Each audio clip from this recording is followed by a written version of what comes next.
பெருந்தலைவர் தாத்தா காமராஜ் அவர்களுடைய பெருந்தொண்டர், காங்கிரஸ் கட்சியினுடைய மூத்த தலைவர்களில் ஒருவர். காந்தி மீதும் காமராஜ் அவர்கள் மீது இருந்த பெரும்பற்றின் காரணமாக அவர்கள் இருவரும் பேரை இணைத்து ஒரு தனித்த அரசியல் இயக்கத்தை தொடங்கி நடத்தி வந்த தலைவர். அரசியலையும் தாண்டி ஆக பெரும் தமிழ் ஆளுமை, இலக்கிய செல்வர் என்றுதான் எல்லோராலும் இன்று வரை அன்போடு அழைக்கப்படுகிறார். குமரியானந்தன் அவர்களுடைய சொற்பொழிவு என்றாலே அதுல சொக்கி திளைக்காத மக்கள் யாரும் இருக்க முடியாது.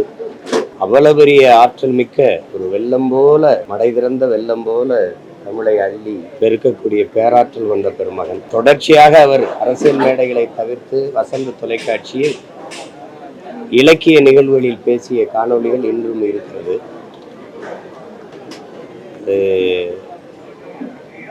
ஒரு அரிய சொத்து தான், தமிழ் இனத்தினுடைய ஒரு அரிய சொத்து. இப்படி எல்லாராலும் உருவாகி வர முடியாது.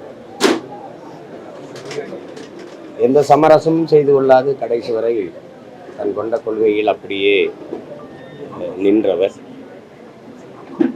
தன்னுடைய மகள் மாற்று இயக்கத்திற்கு போய் மாநில தலைவராய், ஒரு மாநிலத்தினுடைய ஆளுநராய் வந்த பிறகும் கூட உயிர் பிரியும் அந்த கடைசி நொடியில் என்னை காங்கிரஸ் கொடி போர்த்தி அடக்கம் செய்ய வேண்டும் என்று சொன்னதாக அம்மா என்னிடத்திலே அதை பதிவு செய்தார்கள்.